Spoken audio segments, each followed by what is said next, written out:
बहू की रैगिंग।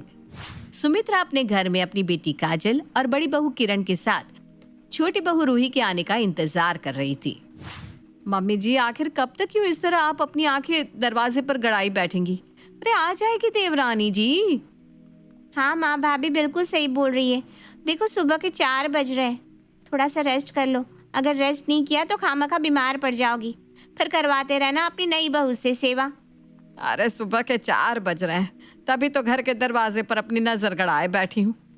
बहू किसी भी टाइम आती होगी।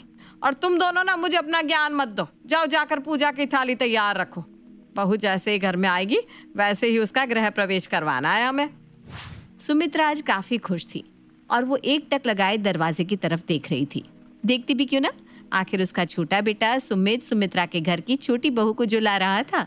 अगले कुछ घंटे में सुमित की गाड़ी सुमित्रा के घर की चौखट पर खड़ी हो जाती है और उस गाड़ी में से सुमित्रा की छोटी बहू रूही निकलती है। रूही को देख सुमित्रा खुशी से दरवाजे पर जाकर अपनी बड़ी बहू को आवाज लगाकर पूजा की थाली लाने को कहती है। किरण बहू, अरे जल्दी लेकर आ पूजा की थाली। आखिर कब तक मैं अपनी नई नवेली बहू को घर के बाहर खड़ी रखूंगी? हाँ हाँ माँ जी, अभी लेकर आती हूँ। कुछ ही देर में किरण अपने हाथों में पूजा की थाली लेकर आती है, जिसके बाद सुमित्रा अपनी बहू की आरती उतारने के बाद उसका गृह प्रवेश करवाती है। अपनी सास का इतना प्यार देख रूही की खुशी का ठिकाना नहीं था।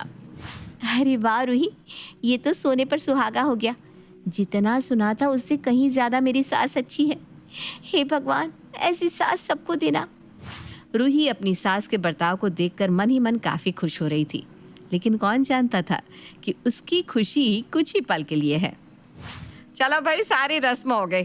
काजल जा अपनी छोटी भाभी को उनका कमरा दिखा दे।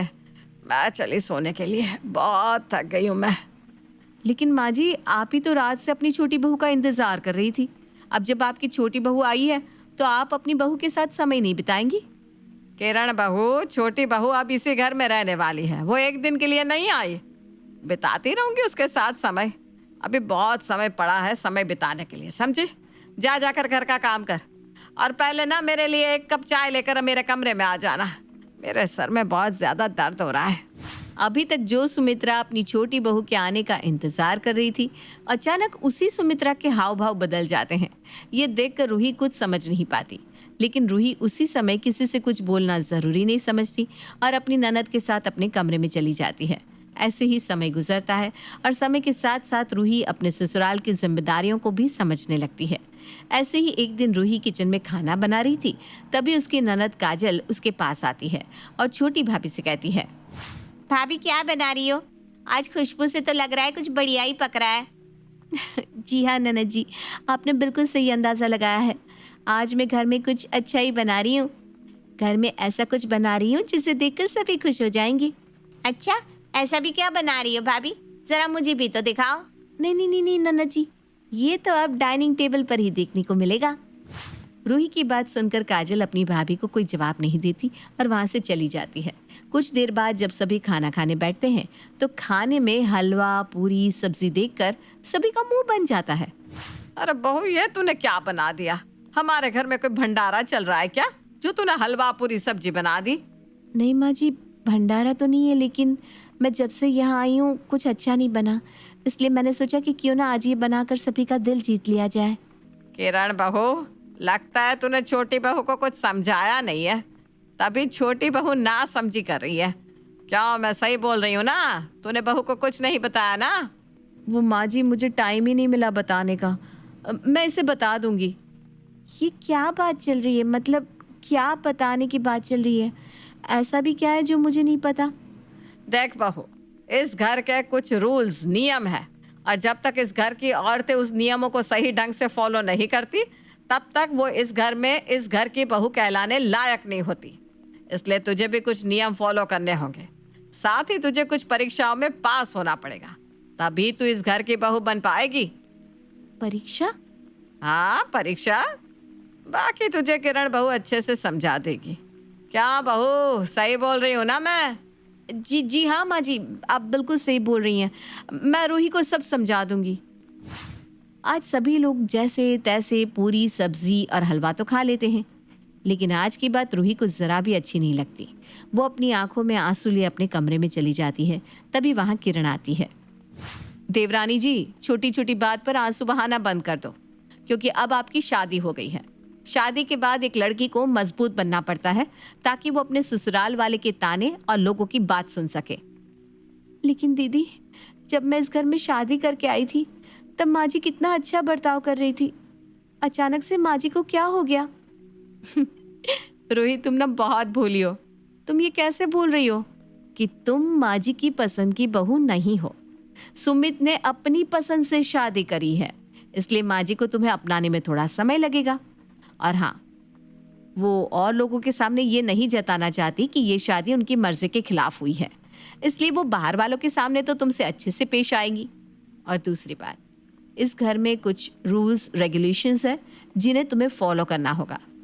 तीसरी, आखिरी और सबसे जरूरी बात, इस घर में बहू की रैगिंग होती है। क्या? रैगिंग? वो भी ससुराल में? हाँ रूही, रैगिंग। यहाँ बहू की रैगिंग होती है, और अगर बहू उस रैगिंग में पास हो जाती है तो वो इस घर की बहू बन जाती है। लेकिन अगर वो रैगिंग में फेल हो जाती है तो वो भले ही 4 लोगों की नज़रों में इस घर की बहू हो, लेकिन माँ जी उसे बहू के रूप में कभी नहीं अपनाएंगी। लेकिन दीदी, ये रूल सही नहीं है। मतलब रैगिंग कॉलेज की हो, स्कूल की हो या ससुराल की, ये सही नहीं है। तुम सही कह रही हो रूही, लेकिन तुम्हें रैगिंग को तो पास करना ही होगा, क्योंकि तुम्हारे पास दूसरा और कोई ऑप्शन नहीं है। और मुझे माफ़ करना, तुम्हारी रैगिंग मैं भी करूँगी, क्योंकि मैं जब इस घर में शादी करके आई थी तब माँ जी ने मेरी भी रैगिंग करी थी। सोचो, मैं तो माँ जी की पसंद की बहू हूँ, तब माँ जी ने मुझे नहीं छोड़ा तो वो तुम्हें कैसे छोड़ देंगी? जबकि तुम तो माँ जी की पसंद हो ही नहीं। तुम्हारी शादी तो सुमित की वजह से माँ जी को मजबूरन करवानी पड़ी। इतना बोलकर किरण वहां से चली जाती है। वहीं रूही अब अपने घर की सारी बात समझ जाती है कि आखिर उसकी सास उससे ढंग से बात क्यों नहीं कर रही थी। साथ ही उसकी सास का बर्ताव इतना बदला बदला सा क्यों था। इसका कारण कोई और नहीं बल्कि सुमित और रूही की लव मैरिज थी। ये सब देखकर रूही को बुरा तो बहुत लगता है, लेकिन वो करती भी क्या, उसके पास दूसरा कोई ऑप्शन नहीं बचा था। लेकिन हमारी रूही भी कुछ कम नहीं थी। आखिरकार उसको पता चल ही गया था कि उसकी सास उससे क्यों कटी कटी रहती है। बस इसलिए वो अपनी सास की रैगिंग को पार करने की ठान लेती है। मम्मी जी, आप भले ही मुझसे कितना ही कटी कटी क्यों ना रह ले, लेकिन मैं आपका दिल जीत कर ही रहूंगी। इस रैगिंग में चाहे आप मेरी कितनी ही परीक्षा क्यों ना ले, मैं सारी परीक्षा पास करके आपका दिल जीत कर आपको ये साबित कर दूंगी कि आपको मेरे जैसी बहू कहीं नहीं मिलेगी। अगले दिन रूही नहा धोकर जब अपने कमरे से बाहर जा रही होती है तब हॉल में सुमित्रा की कुछ दोस्तों को देखती है। मम्मी जी की दोस्त आई हैं। मम्मी जी तो बहुत ही पुराने ख्यालात वाली हैं। खैर जो भी है, अब जब माँ जी ऐसी हैं तो जाहिर सी बात है कि उनकी सारी सहेलियाँ भी ऐसी ही ओल्ड फैशन की होंगी। उनके सामने हाथ में चाय कॉफ़ी और घूंघट में जाना ही अच्छा होगा, नहीं तो वो तुरंत जज कर देंगी मुझे, और बाद में माँ जी उनके जाने के बाद मुझ पर भड़केगी। जहाँ रूही ये सब अपने मन में सोच रही थी, वहीं सुमित्रा अपनी सहेली कुंती से अपनी बहू को देखते हुए कहती है, अभी देखना मेरे बेटे की पसंद, यानी मेरी बहू कैसे अपने ही फैशन में आती है हीरोइन बन के। अरे सुमित्रा, तू भी ना, वो आजकल की लड़की है, ये जानते हुए भी तू उससे ये उम्मीद करती है कि वो घूंघट में आएगी। मेरे घर में जो भी बहू आएगी वो घूंघट में ही रहेगी। अब तुझे कैसे बताऊं मेरी प्यारी दोस्त कि मैं अपनी बहू की रैगिंग कर रही हूँ। अब देखती हूँ वो मेरी इस परीक्षा में कैसे सफल होगी। सुमित्रा मन में खुद से बात कर रही थी, तभी वहाँ रूही घूंघट में आती है और अपनी सास को चाय देती है। रूही को घूंघट में देख कुंती सुमित्रा से कहती है, सुमित्रा, तू तो अपनी बहू के बारे में बहुत कुछ बोल रही थी, पर देख तेरी बहू तेरा दिल जीतने के लिए क्या क्या कर रही है। अब हाँ हाँ, सही कहा तूने। सुमित्रा अब चुपचाप चाय पीने लगती है। समय गुजरता है। ऐसे ही एक दिन रूही अपने घर के कपड़े धो रही थी, तभी उसकी जिठानी और सास उसके पास अपने हाथों में और कपड़े लेकर आते हैं। रूही, ये कपड़े भी हैं, इन्हें भी धो देना। पर दीदी, ये कपड़े कौन से हैं? मेरा मतलब, इन कपड़ों को तो कोई पहनता भी नहीं है ना। नहीं पहनता तो चुपचाप धो दे इसको। इन कपड़ों को गरीबों में बांटूंगी मैं। अपनी सास की बात सुनकर रूही कुछ नहीं बोलती और चुपचाप कपड़े धो देती है। अपनी बहू को इतने सारे कपड़ों को धोता देख सुमित्रा का दिल पिघल जाता है, पर वो उस समय कुछ नहीं कहती। समय का पहिया यूं ही चलता है और रूही अपने ससुराल की होने वाली सभी रैगिंग को पास कर लेती है। अपनी बहू की मासूमियत और उसकी मेहनत देख सुमित्रा भी अब उसको पसंद करने लगती है और समय के साथ सुमित्रा रूही को अपनी बहू के रूप में अपना लेती है।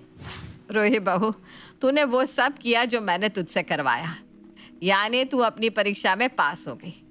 मुझे माफ़ करना, पर मैंने तुझे अपनाने में कुछ ज़्यादा ही समय लगा दिया।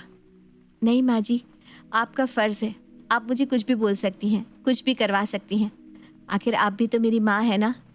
अपनी बहू की बात सुनकर सुमित्रा उसे गले लगा लेती है, जिसके बाद सब एक साथ खुशी खुशी मिलकर रहते हैं।